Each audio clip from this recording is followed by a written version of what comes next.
of the debate. I'm your host, Sana Maqbool. And of course, in today's show, we're going to be taking a look at what is going on, of course, within Pakistan and outside of the country as well. In our first segment of the show today, we're going to be taking a look at a very important verdict that was announced earlier today, something, of course, that had been waiting for quite some time. And we expected the announcement to be coming in before the retirement of the Chief Justice of Pakistan. And that did, in fact, happen. The judgment that was earlier reserved on the 5th of September after 53 hearings regarding the petition that had been filed by the PTI against the amendments made to the NAB laws. That verdict is out today, and in a 2-1 majority verdict, this is something that the Supreme Court has ruled to restore the graft cases against the public office holders and also make the amendments made to the NAB laws as null and void, and also the cases that then have been disposed of also null and void. So this is important, especially not just in terms of what was earlier discussed as to what this would mean in terms of accountability of a number of cases that were disposed of earlier, and how, of course, this would impact a number of senior political leaders, including, as we discussed just yesterday, the PMLN leader, Mr. Nawaz Sharif, is expected to return to the country later next month, and of course a number of others also. And this is something then again that was apparently something that the Chief Justice of Pakistan was very clear that he had to do before his retirement, and he did do that before he left. And this is going to be then a matter of discussion, not just in terms of this particular verdict, but the role that the bench and the CJP has had to play, and then the role that this verdict is going to have on the political dynamics, especially with reference to the cases that were earlier disposed of, and then, of course, with reference to the dissenting note that we also saw from Justice Mansoor Ali Shah in terms of the role of the Parliament and exactly what sort of impact this is going to have on the jurisdiction of powers between the different institutions. And we've seen previously also the judiciary and the Parliament also come at loggerheads. So we're going to try and understand what exactly happened at this verdict and what was deemed unconstitutional as per the petition, and how exactly will this move forward in terms of the role that the Parliament can play, and then, of course, the impact it's going to have on certain political leaders, and whether or not, as certain political leaders such as Rana Sanaullah have spoken about, the fact that it may also negatively impact the party that had actually filed the petition. And this is something that he had always talked about before as well. At the same time, other politicians have said that this is something that was expected, such as Mr. Bilawal Bhutto Zardari, and then also leaders like Fawad Chaudhry, who spoke about how there is no disagreement on the fact that NAB needs amendments, but it is about what exactly is that going to look like, which of course is going to be a discussion that we're also going to have in the show today. Our next segment is going to take a look at what is going on with reference to our relationship with Afghanistan, with the Foreign Office spokesperson speaking about how Afghanistan is misusing the transit trade agreement. And of course, it's something that has to happen in accordance with the custom authorities and Pakistan's laws, and the fact that the trade is on the rise due to Pakistan's efforts. This is something that Afghanistan should be appreciative of, and so should abide by the laws and the statements as per the transit trade agreement. We also know, of course, that due to the clashes that occurred earlier this month along the border, we've also seen the closure of the border for over a week, and this is something also that is impacting trade. And so it's all the more relevant to try and understand what is going on and what sort of action points are required from the Afghanistan regime in terms of respecting not just the trade agreement, but also ensuring that it does so safely, and that the border is not a way forward for the terrorist attacks within Pakistan, and that there needs to be more protection from the Afghanistan side as well. So we're going to take a look at that at the end of our segment. For this and more, as always, I've been joined in the studios by senior analysts Farrukh, Pitafi and Raja Faisal. We've also been joined online by legal experts Barrister Azmat, who's advocate at the Supreme Court, and Barrister Hamza Amjad as well. Thank you very much for joining us, gentlemen, being a part of the debate. And let me start with you, Barrister Haris. The situation, of course, when we take a look at this particular verdict is something that perhaps is looking good to some and not looking pretty to others. But I want to understand, in terms of the petition that was put forward by the Supreme Court, what do you think of the judgment in terms of what it was meant to look at? Well, it's a very interesting judgment. As you rightly pointed out, it's a 2-1 decision. For me, the minority decision authored by Justice Mansoor Ali Shah is quite interesting. Justice Shah, in his short minority opinion, has stated between the supremacy of the parliament. Justice Shah said that the courts who are unelected cannot interfere into the legislative domain of the parliament, which are elected representatives. There is another very interesting aspect. NAB itself is not a constitutional body, it is itself a creature of a statute. It was formed in 1999 through a statute. So technically, under our jurisprudence, the Supreme Court, the Parliament can easily repeal a law and take away the entire body of NAB as a statutory body. But what the majority judgment stated is in our constitution, under Article 8 of the Constitution, if any law which violates your fundamental rights can be struck down by the Supreme Court or even the High Court, as a matter of fact. In this case, so the split between the majority and the minority is this. The majority feels that the NAB amendments have violated the fundamental rights of the petitioner and are violative of the Constitution, hence they're liable to be struck down. On the other hand, Justice Shah has said that this is what the Parliament has to decide. This is the domain of the elected representatives, and the courts who are unelected cannot encroach upon the domain of the executive or the legislature in this case. For instance, I'll just give you a very small example. In the previous NAB law, the limit of taking cognizance of the cases was 100 million. That was increased by the amendment to 500 million. So the courts have shut down this part of the, and because of which many references filed against many individuals and politicians were withdrawn or were disposed in. But the parliament, so Justice Mansoor Ali Shah, in his minority opinion, has stated that this is something which is the exclusive domain of the parliament. And the courts cannot measure whether the figure is 100 million or whether the figure is 500 million. The initial 100 million figure also promulgated or legislated by the parliament. One thing but that has happened is you've also pointed out the initial comment by the former Interior Minister Rana Sanaullah that this might come back and haunt the petitioner or the PTI in this case. Because as we know that NAB has never been a very independent body. It has always been in the hands of the powerful and the persons who are in government or on the right side of the people in power never have their cases been, they've been convicted to the NAB. So that's another unfortunate aspect of the case. People who are celebrating this judgment today might come back and haunt them tomorrow. Which is very unfortunate because our laws and our system doesn't work very independently, unlike other countries or how it should. So this is where we are as far as the judgment is concerned. Right, absolutely. So we're going to explore that even further. But I want to talk a little bit more about what you said before that with Barrister Hamza. The aspect that this is something that the Parliament gets to choose and act upon.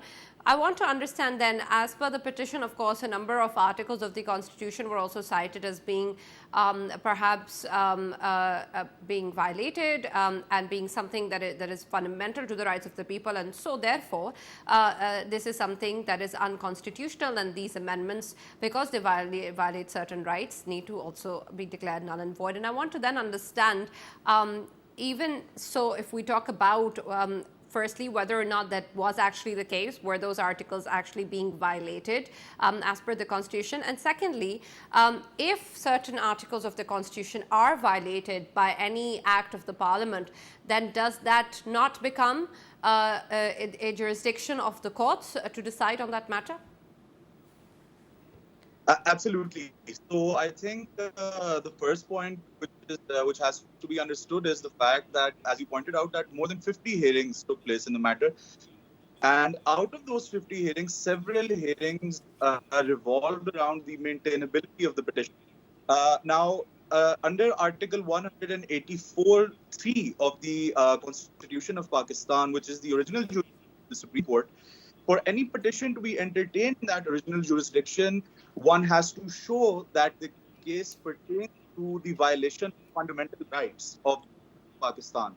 And so, when the petitioner filed the petition, the amendment being made, it naturally flowed that certain fundamental rights, which are enshrined under Articles 9, 14, 23, relate to property per se, 34, and then even 25, which pertains to discrimination.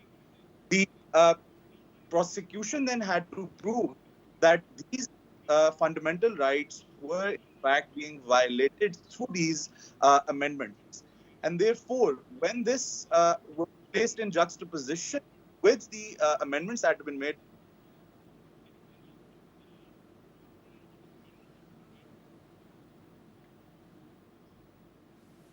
Yes. There seems to be some technical problems, Sana.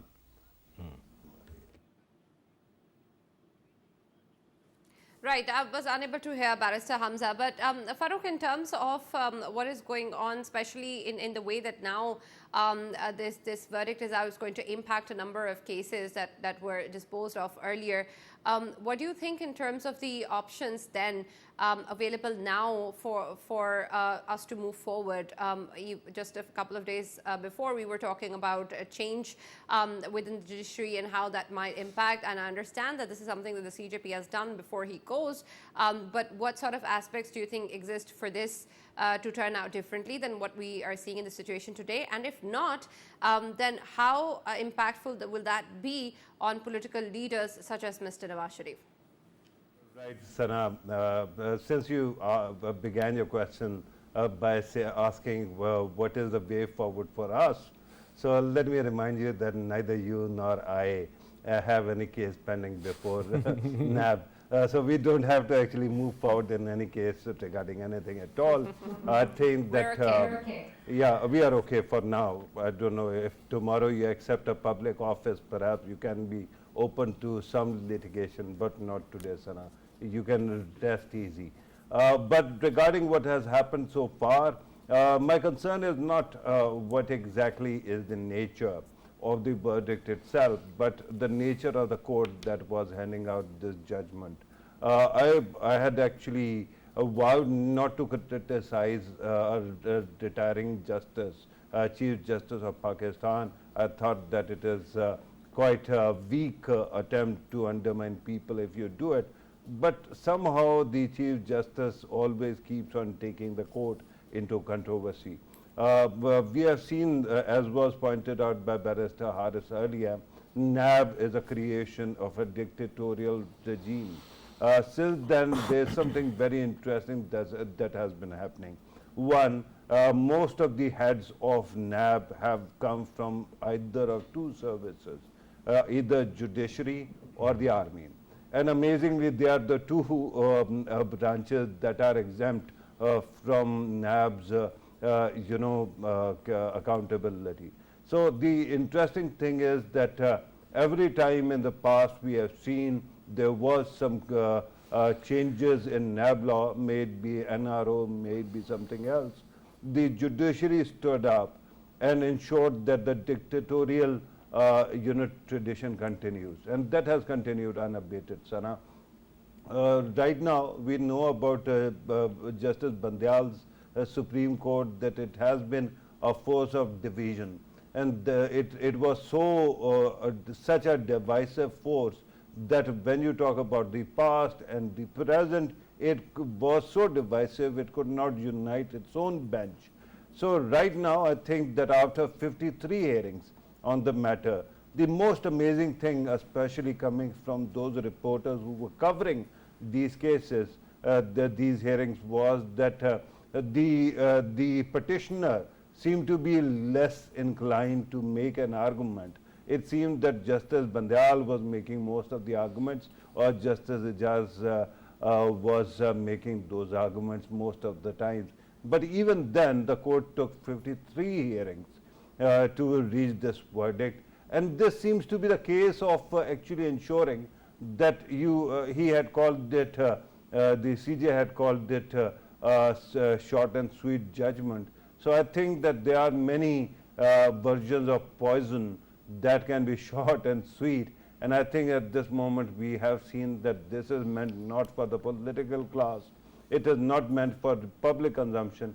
I think that it is to add to the misery or problems of the next CJ, because now it is he who will be actually hearing the reviews and taking these matters into cognizance. I think it would have helped had these politicians who were making these laws were not actually facing NAB cases.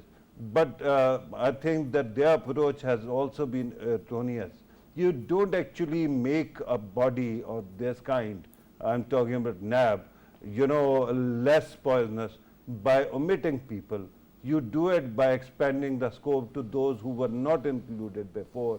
That means judiciary should have come under its remit, other retired officers also. Then perhaps you would have seen less enthusiasm to overthrow the amendments passed by a parliament. Sana.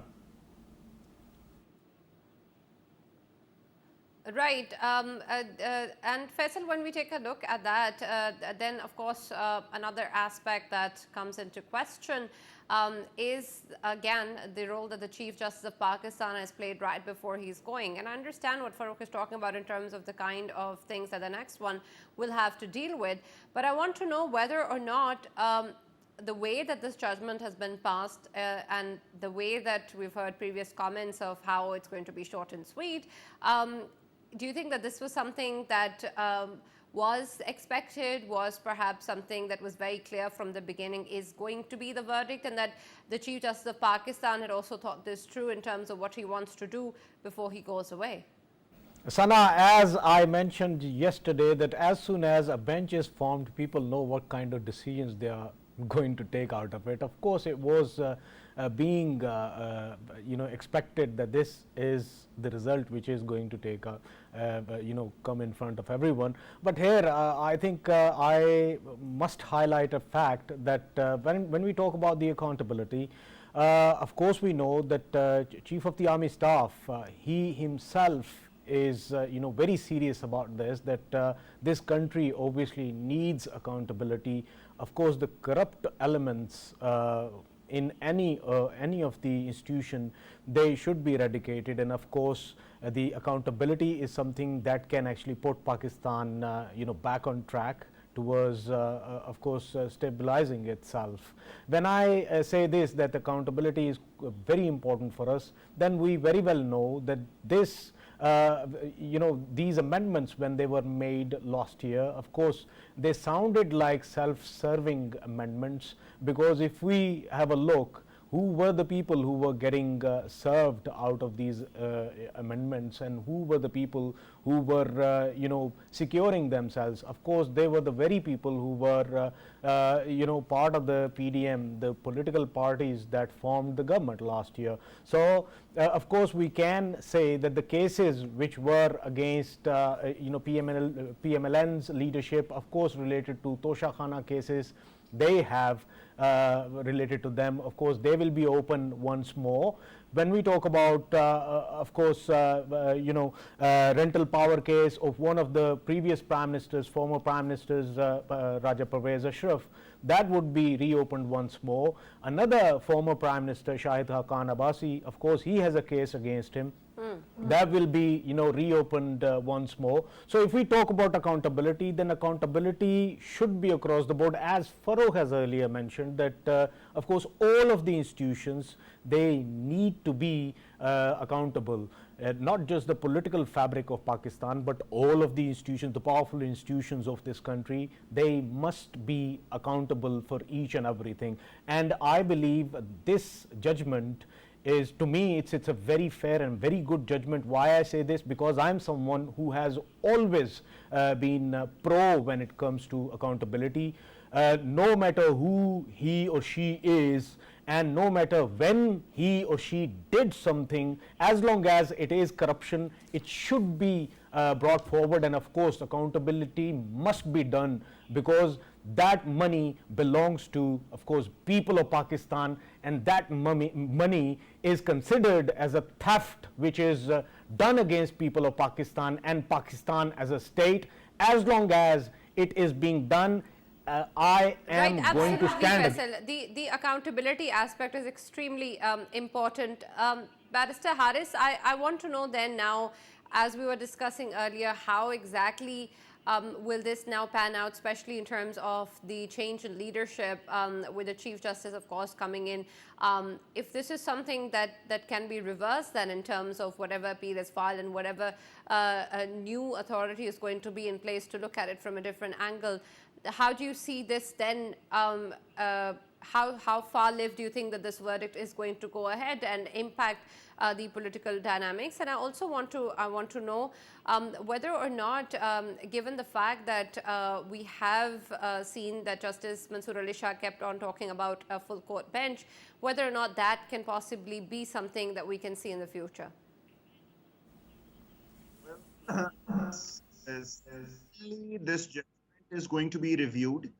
You have 30 days to file a review under the normal law, and as far as possible, you have to have the same composition of the bench. Since the Chief Justice has retired, so of course one other judge can replace him. But there is another aspect. The new Chief Justice, Justice Qazi Faisal, has fixed a case for Monday regarding how the benches will be fixed. That's the law which was made by Parliament, and there was a restraining order. Since that restraining order, Justice Issa has not sat on any bench. So on his first working day, on Monday, he's fixed. So while this petition was going on, this case was going on, and there were about 50 hearings, Justice Mansoor Ali Shah has requested the senior members of the bench to stop the hearing till the time it is concluded whether the bench is legally constituted. Because the law which has been suspended, which will be heard on Monday, states that the bench cannot be constituted by the Chief Justice alone. It has to be constituted by the Chief Justice and two senior most judges of the Supreme Court. So if that is the case, then the composition of the bench is illegal, and this judgment might not be able to stand on that ground alone if the law on the constitution of the benches is upheld. So certainly there's going to be a review, and as one of the guests has rightly pointed out, as lawyers of the Supreme Court or as public at large, one can now primarily determine the outcome of political cases. I'm not saying normal corporate, commercial, criminal cases, but political cases on the composition of the bench, because the divide is now so clear amongst the members of the bench that one just knows where their opinions lie. So in this case, I don't see this judgment to be there for a very long period of time. I certainly see this judgment being reviewed, and this judgment might be set aside on a technical ground as well, that the bench was not properly constituted in terms of the law which exists. So Justice Mansoor Ali Shah was quite wise in his opinion, in his advice to the bench then. Let's not waste, public money and have 50 plus hearings and then the judgment being set aside on a technical ground.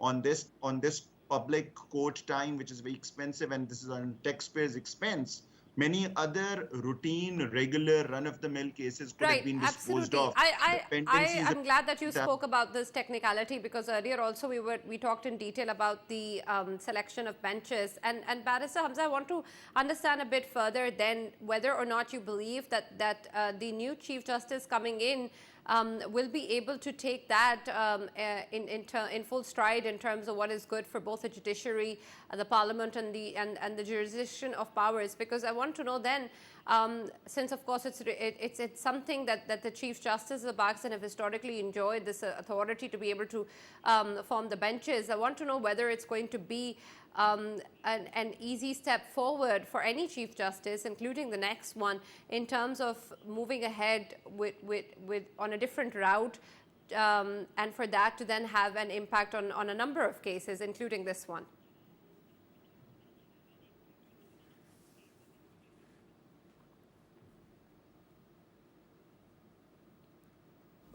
Barrister Hamza, you'll have to unmute your camera.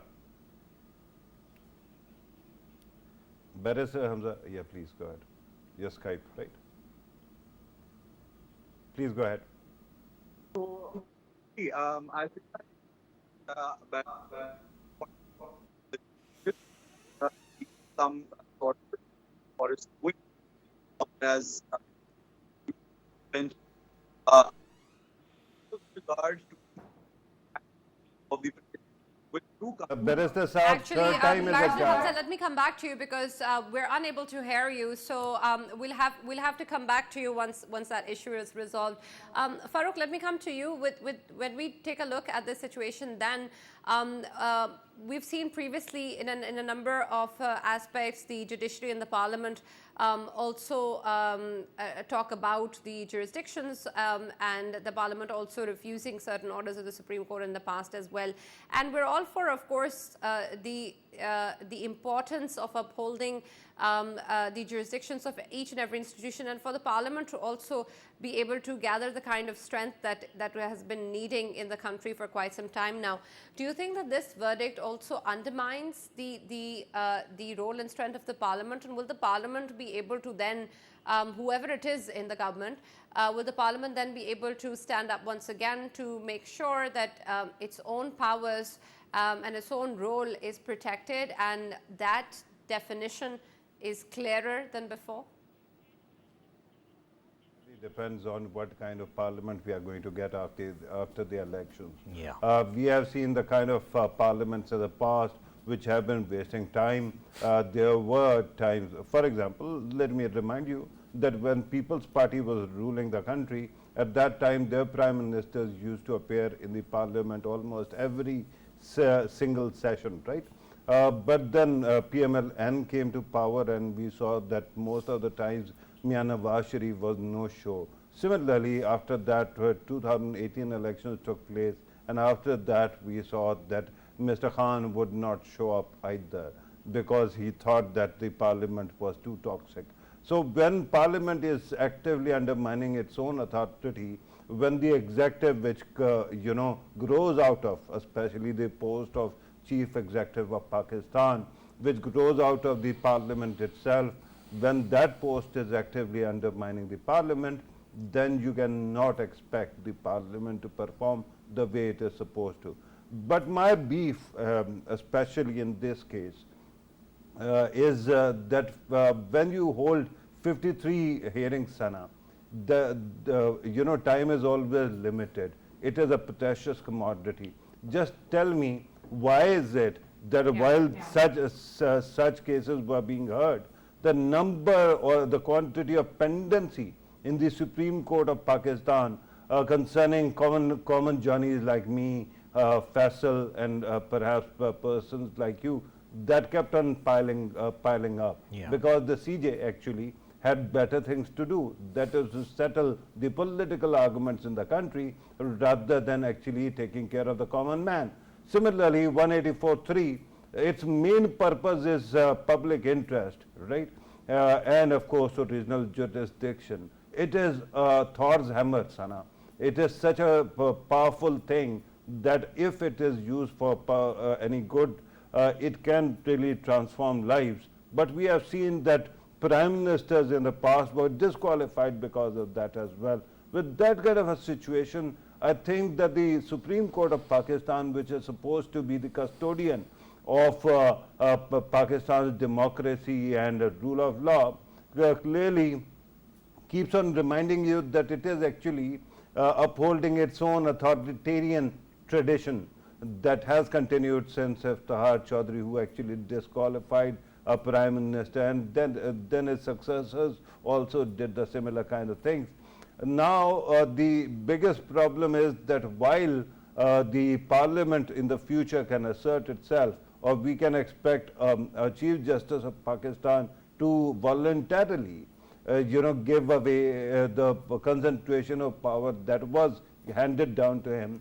The biggest problem right now is that even then this doesn't solve anything. Faisal might be saying that corruption should be fought, but my humble submission is this law has been there since 1999. pray tell me how many cases were concluded, especially high profile cases. When they were not, what exactly happened? You kept on wasting public exchequer.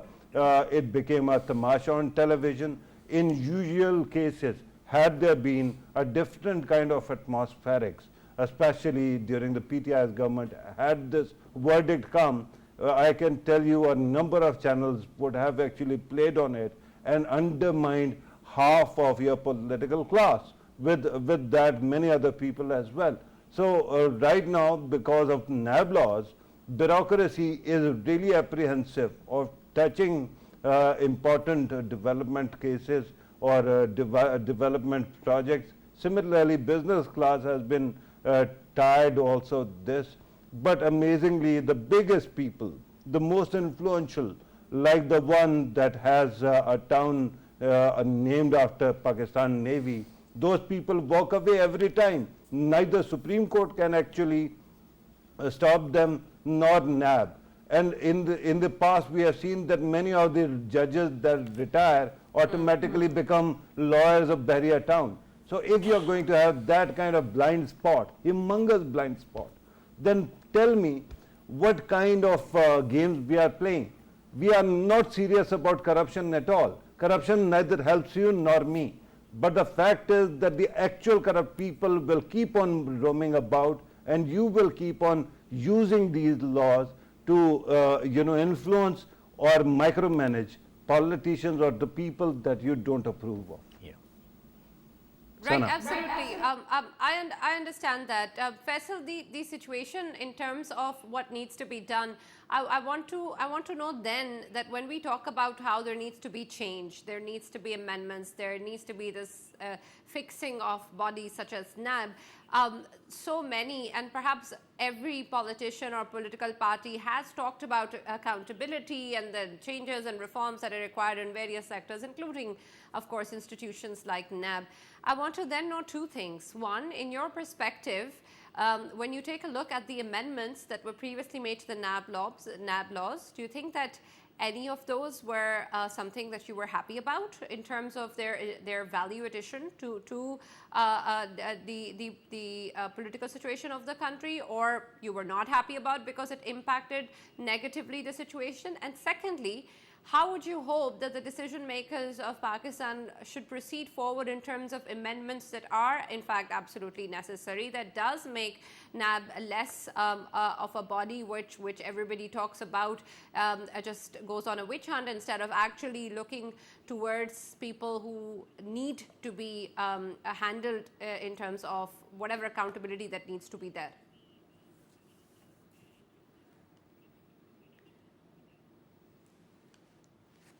At all with all of the amendments which were made. And yes, as Farrukh was earlier saying, that of course the cases are prolonged and the justice is not done.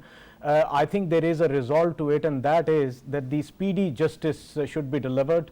And of course, if all of these culprits who are responsible for the corruption, in pursuing the accountability against them, the speedy justice should be done, and Pakistan desperately needs it right now. There are many countries who were plagued with the corruption, but of course with time they figured out that their country, if is being run oddly, the only reason is that the corrupt elements of the state, they are not being countered. Here we need to of course fix our judicial system, fix our justice system, how to deliver the justice, and within what time it should be done. Of course, I will give examples from Britain. Both of the barristers, they would agree with me that in Britain, even the people who are involved in certain cases, they already know what would be the next date for my hearing, because normally it's only a couple of weeks ago, a couple of weeks after that, or 1 week after that. They know that this would be the time and this would be the day when I'll be appearing in the court once more, because this is how their judicial system works. Of course, in Pakistan, there are There are thousands of cases pending in Supreme Court, pending in higher courts, and of course the political cases, as they attract more media coverage, of course they get on earlier than the other cases, and normal people, they get neglected. Sana, very important thing I want to highlight here is that in the ideal world, in the ideal Pakistan, of course we're a democracy, will of the people should be supreme on any decision making.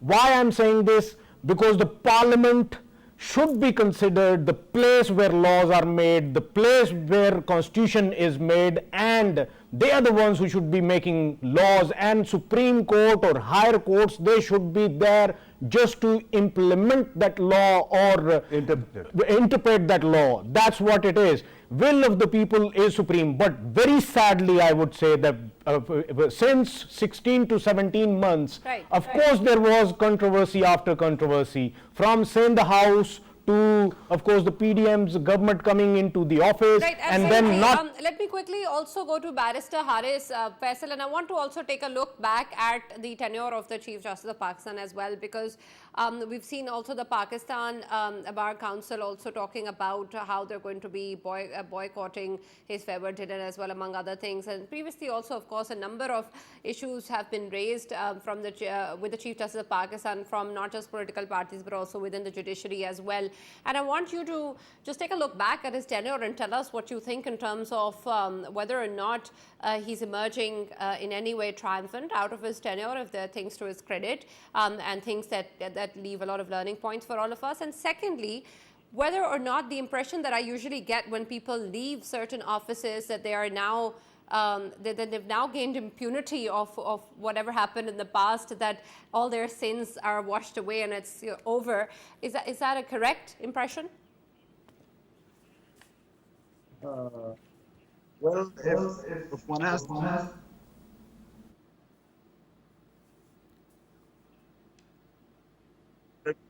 look back at the tenure of the Chief Justice, one would find that he has been a very soft-spoken and a polite judge. There has never been in his entire career an allegation of financial corruption, which is extremely. But unfortunately, when Justice Chief Justice got tangled in many political disputes. You see, whenever there is when politics are decided in courts, it's a difficult position for the court, because one way or the other, when you decide, you make some people happy and you make a lot of others unhappy. So, as has been stated in many judgments of the Supreme Court, that these political debates must be resolved in Parliament. But unfortunately, we have such a weak Parliament that nothing is resolved amongst the politicians. We can't even select the chief minister or the prime ministers, the caretaker chief ministers or the prime ministers. Even that has to go to the Election Commission of Pakistan in most cases. As far as your question regarding immunity or any action once a person leaves the office, this is also there's also a loophole in our law that a judge can only be proceeded when he is a judge under Article 209 of the Constitution, Supreme Judicial Council. So if he resigns or he retires, unfortunately, there's hardly any action against the incumbent. I'm not saying that any action should be taken against the Chief Justice, who's all right, I understand. Thank you for that. I'm going to quickly go to Barrister Hamza also. And Barrister Hamza, I want to understand your opinion, and I hope I can hear you well this time around.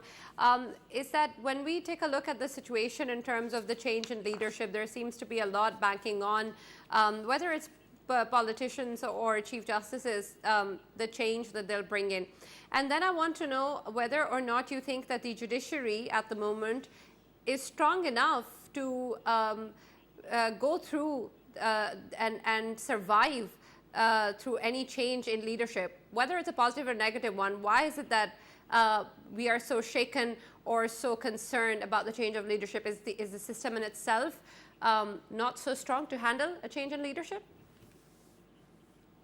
Okay, so I hope that I'm able now.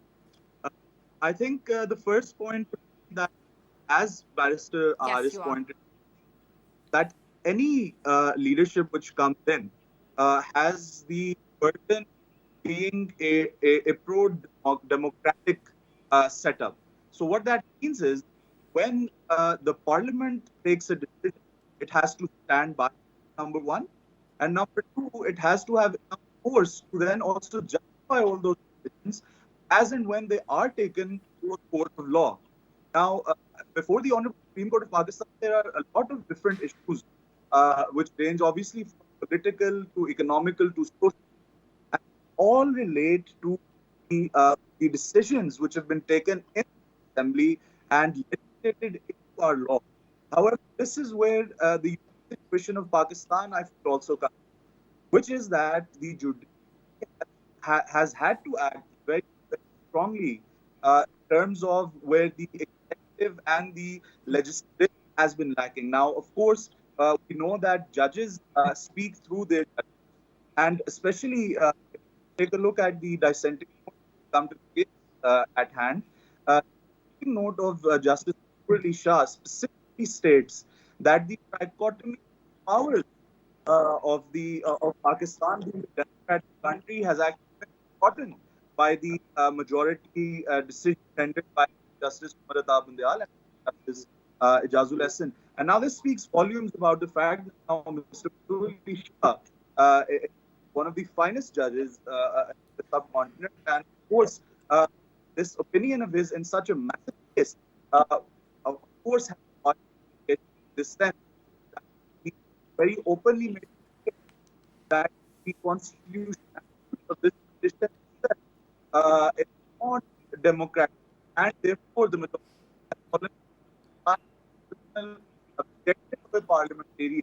Right. All right, Of Barrister of Hamza, unfortunately, I've sort of lost you again, but we're almost out of time as well. But thank you very much for joining us, Barrister Hamza Amjad and Barrister Haris Azmat, for being a part of the debate. Farrukh, you wanted to add something?